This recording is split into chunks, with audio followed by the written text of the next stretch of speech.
Hello everyone, hello readers. My name is Adelaide and I am an avid book reader, and I like to share the lessons that I learn from the books that I read or the researches that I do. If you are new to this channel, welcome. And if you are a subscriber already, welcome back as well. Your presence, each and every one of you, is most appreciated. I encourage you to subscribe to my channel so that we learn together as we all do this thing called life and stay curious by reading the books that are available to us. So I've been away for a length of time as I had a terribly busy phase of my life in the last few months, but I'm happy to be back doing that which I love, which is to read books and share the lessons that I learn with you all. I am honored today to be sharing with you from one of the most famous and insightful books that I've been curious to read myself for quite some time now.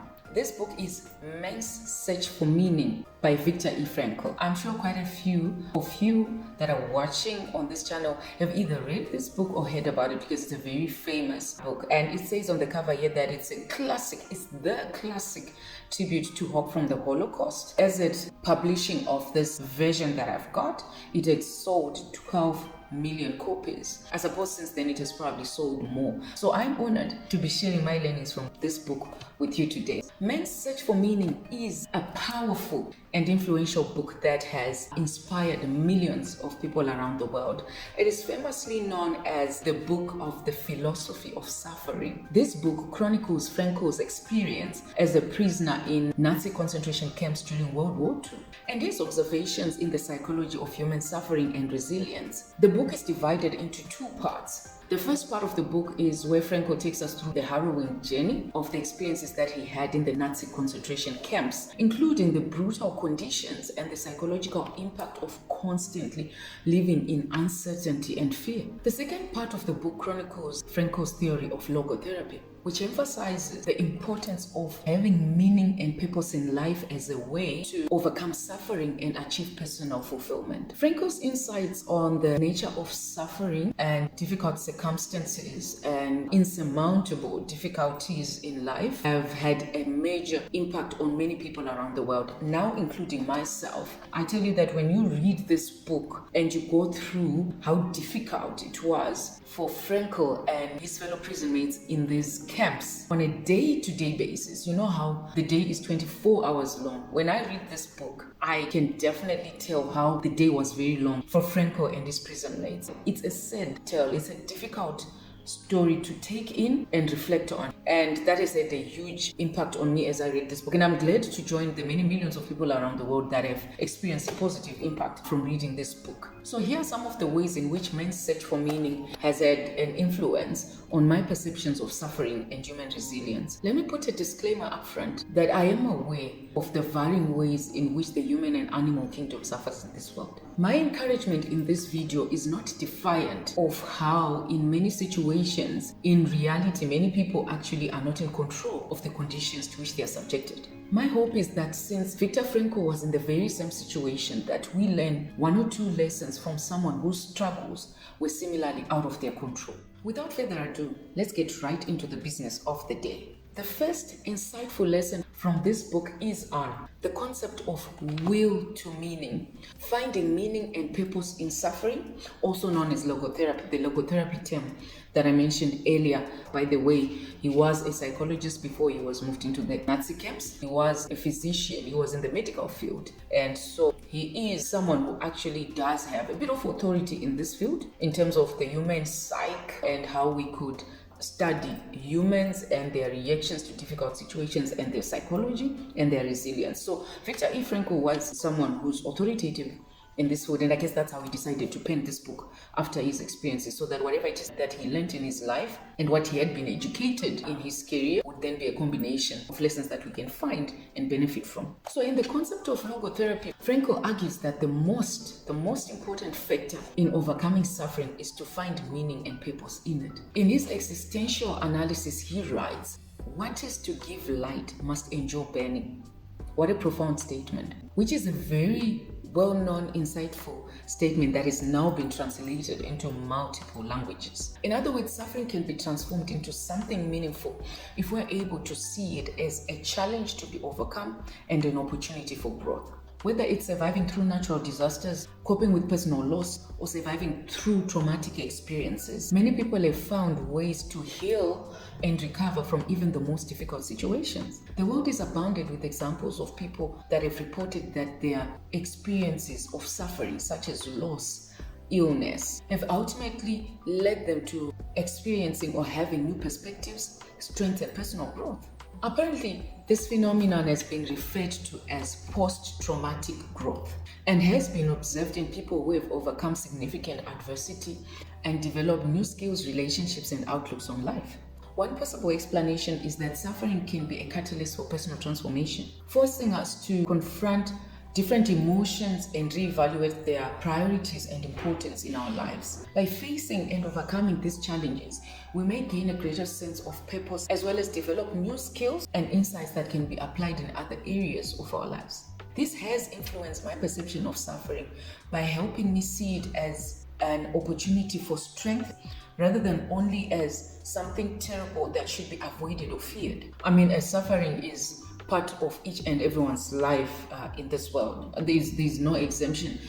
Even though we suffer in different contexts and ways and extents, depending on where we are, we do all suffer at some point. So it would seem that embracing suffering in our lives is probably the only motivational way out. Frankl could find something positive out of his experience here. We probably can benefit from that. For anything else that we can suffer from, we still have wars in this world which is similar to World War II. We have disasters that are similar to disasters that they way back. Just in the recent years, we had a pandemic which is similar to pandemics that have been suffered before, and there was immense suffering throughout the world. It's important to find that internal will to find meaning in that suffering so that you find that resilience to carry you through. Otherwise, you don't come out of it.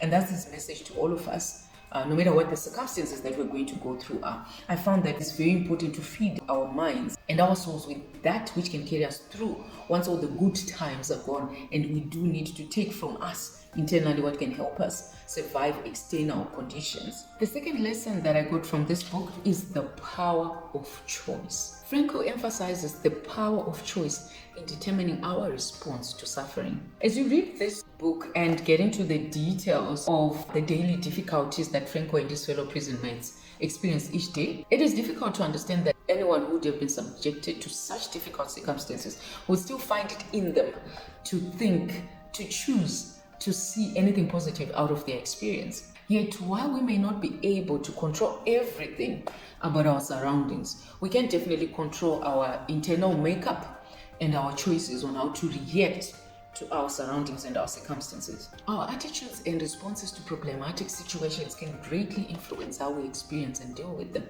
By choosing to approach difficult situations with a positive and proactive mindset, we may be better able to cope with difficult situations and find solutions for them. On the contrary, if we have a negative mindset about any of those problematic situations, we may find ourselves crumbling even to the smallest of problems and failing to deal with them or even overcome them. A negative mindset can make even the smallest of setbacks seem insurmountable and can impede our ability to move forward. Additionally, we all know this, our response to a situation can greatly impact the outcome. I think we see that, and we can be witnesses of that throughout the world. How even governments, nations, individuals handle themselves, how they react to situations, and the impact, how their reactions actually influence the outcome of those situations. That's why we sit with so many of the problems we've got in the world at this point in time, because we can see how people see the one part of the world doing this, and then their response is that. So it's action A is responded to by response B, which is not quite appropriate, and therefore we end up with the result C. When we approach challenges with a growth mindset, we are more likely to learn new strategies and skill set that we can adopt and use in the future. When you are then faced with a similar challenge or a slightly different one, you are equipped. That's why, as a general observation, people that have experienced difficulties are more probably able to survive in life all the other challenges that come with being a grown-up, being an adult, versus what could have happened with those that probably had an easier life with much less problems, with everything taken care of for them, that once they face any challenges, in their later lives that they may not cope so well, because they don't have the skills acquired by those that have been subjected to more difficult situations. So then, in contrast, if we respond to challenges with fear and avoidance, we are likely sabotaging ourselves, because then we lose the opportunity to learn those skill sets that are acquired through such processes. There's the cliche statement that makes the rounds a lot these days. I guess it depends on the parts of the world where you are, that says, trust the process. Whatever it is that you're going through, trust the process. A lot of the times, people meaning that it is difficult, it is not a good feeling, you would wish that you're in a better situation, but trust the process right now. Because whatever you're experiencing right now is of benefit to you in later stages. When you've gone to stage B from stage A, you most probably want to use the skills that you've acquired in stage A, because stage A was a preparation for you. We want to adopt good attitudes and good responses so that we have the best outcomes out of the most difficult situations we could ever face in our lives. Of course, this is not to say that simply changing our attitudes will erase all the impacts of the problems we've got or impact of the difficult circumstances we've experienced. So this has influenced me by reminding me that I can always make a choice in terms of the attitudes and responses that I give to difficult situations. It's either I choose to let them defeat me, or I choose to rise above them and learn from them so that I'm stronger for the next phase of my life. The third insightful lesson from this book is the importance of community. Frankl writes about the vital importance of community and social support in times of suffering. He argues that humans are social creatures and that we need the support of others in order to survive and thrive through suffering. As you read this book, you will find that Frankl constantly found small groups to belong to while he was in the Nazi camp. It would have been impossible for this man to survive his ordeal if he had been isolated or if he had not in any way chosen to find belonging in any of these small communities that he found. Just constantly identifying with certain groups and staying with the cognizance of the fact that he wasn't the only one being subjected to the conditions that he was under was enough for him to survive. We all know that going through any difficult situation alone, you probably may not survive it. Many times, just knowing that you are not alone in a situation has immense survival impact. Studies have shown that individuals who have strong social networks and support systems are often better able to cope with stress and trauma and have better mental health outcomes out of those situations. Additionally, community support often helps with breaking down those feelings of isolation and helplessness that can often come with suffering. Remarkably, in this book, just belonging to a community was enough, to the extent that sometimes even if there was silence, just silence, it was enough for them to just feel the support that they had. Their suffering was excessive sometimes to the extent that they know it. Comparable situations can be losing a loved one in death, where sometimes no words can actually offer any comfort. So by connecting with others who have had similar experiences or have been in similar situations, or who can offer practical assistance and resources, individuals may feel less alone and more empowered to take action and improve their situation. So this has shaped my view along suffering in terms of the importance of building relationships and seeking out help whenever it is that I need it. And then last but not even close to being the least important lesson in this book is the fourth lesson, which is the resilience of the human spirit. Despite the horrors he experienced or witnessed in the camps, Frankl remained convinced that the human spirit is ultimately capable of resilience to any form and even the most extreme forms of suffering. Studies in psychology and neuroscience also suggest that the human spirit is naturally created with a capacity for resilience. It is said that the brain and the body are naturally equipped with mechanisms that enable individuals to deal with trauma and stress, such as the release of hormones like cortisol and adrenaline, which help to increase focus and motivation in difficult situations. Then again, it's important to acknowledge that not everyone is equally resilient, that some individuals will require more support and resources in order to overcome suffering. And the impact of trauma in difficult circumstances can also vary depending on different factors, such as age, location, gender, socioeconomic background, and cultural background. In other words, while the human spirit may be capable of overcoming extreme suffering, it's also important to recognize the need for support, for resources, and empathy in helping individuals recover from trauma and the impact of difficult situations. Nonetheless, this has helped me. Now I know that I am equipped with a body and a brain that have been made for resilience. That communicated something in me to say, I'm not weak. Although, of course, nobody's meant to suffer permanently on a day-to-day basis for no reason. But that if I do happen to face a difficult situation, that I've been made, both physically and psychologically, capable to deal with the situations, and I should not ever regard myself as weak, because the human spirit in me is as strong as that. So that was really very encouraging that Frankl, in his difficult situation, reminded us of that resilience that sits within us, in our souls. This was a very deep and vivid book for me to read. With each page that I read, I painted pictures in my mind, and they were not pretty pictures. When you read this book, it is not one of those books that you say you enjoy. The enjoyment of this book is not pleasurable. I think the ultimate enjoyment, if I can put that in quotes, of this book is the insights and the lessons out of it. It's finding solace in knowing that whatever it is that we may face ourselves, someone else documented their own experience, which was as difficult as what he has put down. So if you've read this book, I would love to hear from you the lessons and takeaways of your own that you got from this book that I may not have listed in this video. Please do add them in the comment section below. If you have not read this book yet, I would encourage you to read it.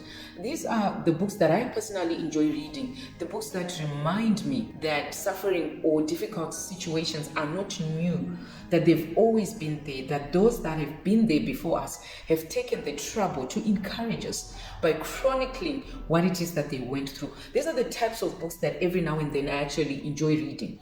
That it's not fluff. I do love reading books that are also very full of the realities of this life. That it will not always be easy, and when it's difficult, what is it that you can do? Who can you go to? Which book can you read? Who can encourage you? Let me know in the comment section if you agree with any of the lessons that I've listed in this video, or if you have your own additional ones. I am happy to read them and add them onto my list so that we make the learning circle bigger.